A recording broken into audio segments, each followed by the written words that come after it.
Book 4 The Closed Door. Chapter 8 Eustacia Hears of Good Fortune, and Beholds Evil. In the meantime, Eustacia, left alone in her cottage at Alderworth, had become considerably depressed by the posture of affairs. The consequences which might result from Clem's discovery that his mother had been turned from his door that day were likely to be disagreeable, and this was a quality in events which she hated as much as the dreadful. To be left to pass the evening by herself was irksome to her at any time, and this evening it was more irksome than usual by reason of the excitements of the past hours. The 2 visits had stirred her into restlessness. She was not wrought to any great pitch of uneasiness by the probability of appearing in an ill light in the discussion between Clem and his mother, but she was wrought to vexation, and her slumbering activities were quickened to the extent of wishing that she had opened the door. She had certainly believed that Clem was awake, and the excuse would be an honest one as far as it went, but nothing could save her from censure in refusing to answer at the first knock. Yet, instead of blaming herself for the issue, she laid the fault upon the shoulders of some indistinct colossal prince of the world, who had framed her situation and ruled her lot. At this time of the year it was pleasanter to walk by night than by day, and when Clem had been absent about an hour she suddenly resolved to go out in the direction of Bloom's End, on the chance of meeting him on his return. When she reached the garden gate she heard wheels approaching, and looking round beheld her grandfather coming up in his car. "I can't stay a minute, thank ye," he answered to her greeting. "I am driving to East Egdon, but I came round here just to tell you the news.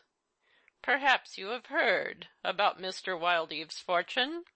"No," said Eustacia blankly. "Well, he has come into a fortune of £11,000. Uncle died in Canada just after hearing that all his family, whom he was sending home, had gone to the bottom in the Cassiopeia. So Wildeve has come into everything, without in the least expecting it." Eustacia stood motionless a while. "How long has he known of this?" she asked. "Well, it was known to him this morning early, for I knew it at 10 o'clock, when Charlie came back.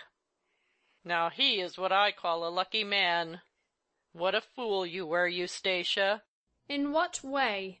she said, lifting her eyes in apparent calmness. "Why, in not sticking to him when you had him." "Had him, indeed!" "I did not know there had ever been anything between you till lately, and faith, I should have been hot and strong against it if I had known. But since it seems that there was some sniffling between ye, why the deuce didn't you stick to him?" Eustacia made no reply, but she looked as if she could say as much upon that subject as he, if she chose. "And how is your poor blind husband?" continued the old man. "Not a bad fellow either, as far as he goes." "He is quite well." "It is a good thing for his cousin, what do you call her? By George, you ought to have been in that galley, my girl. Now I must drive on. Do you want any assistance? What's mine is yours, you know." "Thank you, grandfather. We are not in want at present," she said coldly. "Clem cuts furs, but he does it mostly as a useful pastime, because he can do nothing else." "He is paid for his pastime, isn't he? 3 shillings a hundred, I heard." "Clem has money," she said, colouring, "but he likes to earn a little." "Very well. Good night." And the captain drove on. When her grandfather was gone, Eustacia went on her way mechanically, but her thoughts were no longer concerning her mother-in-law and Clem. Wildeve, notwithstanding his complaints about his fate, had been seized upon by destiny and placed in the sunshine once more. £11,000! From every Egdon point of view he was a rich man. In Eustacia's eyes, too, it was an ample sum, one sufficient to supply those wants of hers which had been stigmatized by Clem, in his more austere moods, as vain and luxurious.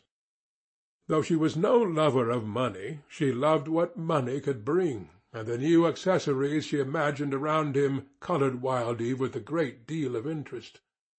She recollected now how quietly well-dressed he had been that morning. He had probably put on his newest suit, regardless of damage by briars and thorns. And then she thought of his manner towards herself. "Oh, I see it, I see it," she said. "How much he wishes he had me now, that he might give me all I desire." In recalling the details of his glances and words, at the time scarcely regarded, it became plain to her how greatly they had been dictated by his knowledge of this new event. Had he been a man to bear a jilt ill will, he would have told me of his good fortune in crowing tones. Instead of doing that, he mentioned not a word, in deference to my misfortunes, and merely implied that he loved me still as one superior to him. Wildeve's silence that day on what had happened to him was just the kind of behaviour calculated to make an impression on such a woman. Those delicate touches of good taste were, in fact, one of the strong points in his demeanour towards the other sex. The peculiarity of Wildeve was that, while at one time passionate, upbraiding, and resentful towards a woman, at another he would treat her with such unparalleled grace as to make previous neglect appear as no discourtesy, injury as no insult, interference as a delicious attention, and the ruin of her honour an excess of chivalry. This man, whose admiration to-day Eustacia had disregarded, whose good wishes she had scarcely taken the trouble to accept, whom she had shown out of the house by the back door, was the possessor of £11,000, a man of fair professional education, and one who had served his articles with a civil engineer. So intent was Eustacia upon Wildeve's fortunes that she forgot how much closer to her own course were those of Clym, and instead of walking on to meet him at once, she sat down upon a stone. She was disturbed in her reverie by a voice behind, and turning her head, beheld the old lover and fortunate inheritor of wealth immediately beside her. She remained sitting, though the fluctuation in her look might have told any man who knew her so well as Wildeve that she was thinking of him. "How did you come here?" she said in a clear, low tone. "I thought you were at home." "I went on to the village after leaving your garden, and now I have come back again, that's all. Which way were you walking, may I ask?" She waved her hand in the direction of Bloom's End. "I am going to meet my husband. I think I may possibly have got into trouble whilst you were with me to-day." "How could that be?" "By not letting in Mrs. Yeobright." "I hope that visit of mine did you no harm." "None. It was not your fault," she said quietly. By this time she had risen, and they involuntarily sauntered on together, without speaking, for 2 or 3 minutes, when Eustacia broke silence by saying, "I assume I must congratulate you." "On what?" Oh, yes, on my £11,000, you mean. Well, since I didn't get something else, I must be content with getting that." "You seem very indifferent about it. Why didn't you tell me to-day when you came?" she said in the tone of a neglected person. "I heard of it quite by accident." "I did mean to tell you," said Wildeve. "but well, I will speak frankly. I did not like to mention it when I saw, Eustacia, that your star was not high. The sight of a man lying wearied out with hard work, as your husband lay, made me feel that to brag of my own fortune to you would be greatly out of place. Yet, as you stood there beside him, I could not help feeling, too, that in many respects he was a richer man than I." At this Eustacia said, with slumbering mischievousness, "What? Would you exchange with him your fortune for me?" "I certainly would," said Wildeve. "As we are imagining what is impossible and absurd, suppose we change the subject." "Very well, and I will tell you of my plans for the future, if you care to hear them. I shall permanently invest £9,000, keep 1,000 as ready money, and with the remaining 1,000 travel for a year or so." "Travel? What a bright idea! Where will you go to?" From here to Paris, where I shall pass the winter and spring. Then I shall go to Italy, Greece, Egypt, and Palestine, before the hot weather comes on. In the summer I shall go to America, and then, by a plan not yet settled, I shall go to Australia and round to India. By that time I shall have begun to have had enough of it. Then I shall probably come back to Paris again, and there I shall stay as long as I can afford to. Back to Paris again, she murmured in a voice that was nearly a sigh. She had never once told Wildeve of the Parisian desires which Clem's description had sown in her, yet here he was involuntarily in a position to gratify them. You think a good deal of Paris? She added. Yes, in my opinion, it is the central beauty spot of the world. And in mine. And Thomasin will go with you? Yes, if she cares to. She may prefer to stay at home. So you will be going about, and I shall be staying here. I suppose you will, but we know whose fault that is. I am not blaming you, she said quickly. Oh, I thought you were. If ever you should be inclined to blame me, think of a certain evening by Rainbarrow, when you promised to meet me and did not. You sent me a letter, and my heart ached to read that, as I hope yours never will. That was one point of divergence. Then I did something in haste. But she is a good woman, and I will say no more. I know that the blame was on my side that time, said Eustacia. But it had not always been so. However, it is my misfortune to be too sudden in feeling. Oh, Damon, don't reproach me any more. I can't bear that. They went on silently for a distance of 2 or 3 miles, when Eustacia said suddenly, Haven't you come out of your way, Mr. Wildeve? My way is anywhere tonight. I will go with you as far as the hill on which we can see Bloom's End, as it's getting late for you to be alone. Don't trouble. I am not obliged to be out at all. I think I would rather you did not accompany me further. This sort of thing would have an odd look if known. Very well, I will leave you. He took her hand unexpectedly and kissed it, for the first time since her marriage. What light is that on the hill?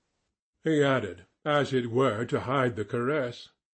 She looked, and saw a flickering firelight proceeding from the open side of a hovel a little way before them. The hovel, which she had hitherto always found empty, seemed to be inhabited now.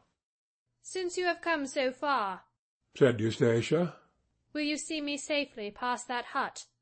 I thought I should have met Clem somewhere about here, but as he doesn't appear, I will hasten on, and get to Bloom's End before he leaves.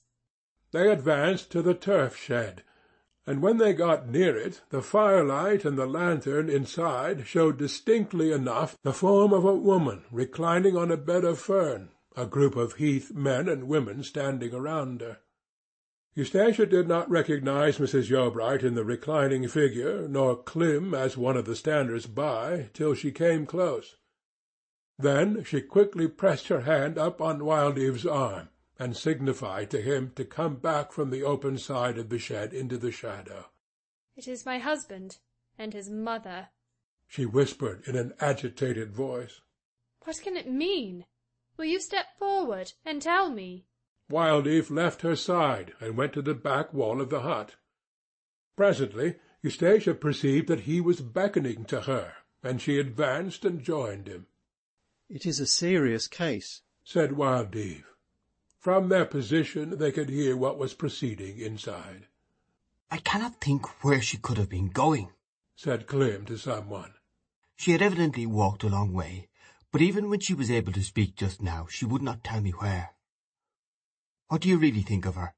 There is a great deal to fear, was gravely answered, in a voice which Eustacia recognized as that of the only surgeon in the district. She has suffered somewhat from the bite of the adder, but it is exhaustion which has overpowered her. My impression is that her walk must have been exceptionally long. I used to tell her not to overwalk herself in this weather, said Clem with distress. Do you think we did well in using the adder's fat?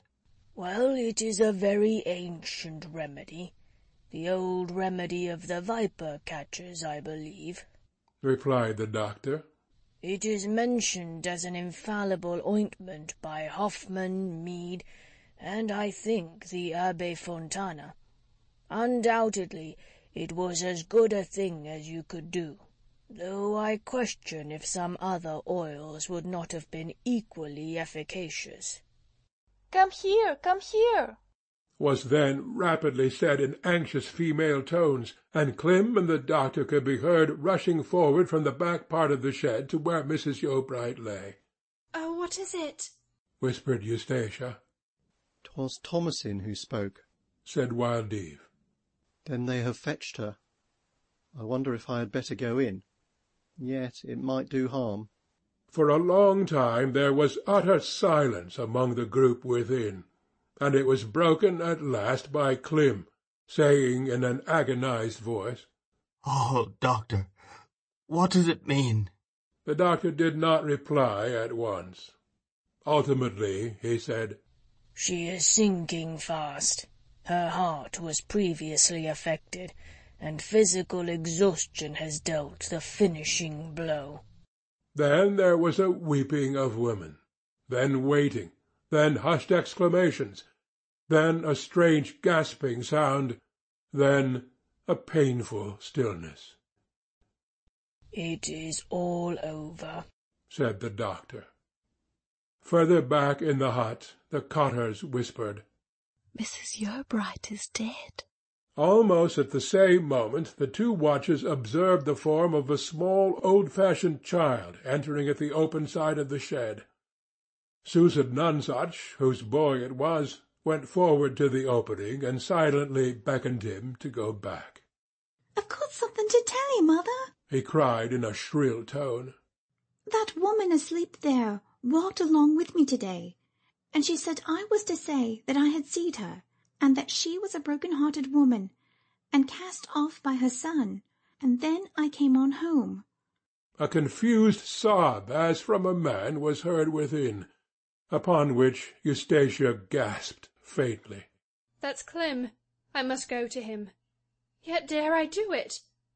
No, come away." When they had withdrawn from the neighbourhood of the shed, she said huskily, "I am to blame for this. There is evil in store for me." "Was she not admitted to your house after all?" Wild Eve inquired. "No, and that's where it all lies. Oh, what shall I do? I shall not intrude upon them. I shall go straight home. Damon, good-bye. I cannot speak to you any more now." They parted company, and when Eustacia had reached the next hill, she looked back. A melancholy procession was wending its way by the light of the lantern from the hut towards Bloom's End. Wild Eve was nowhere to be seen. End of Book 4, Chapter 8. End of Book 4.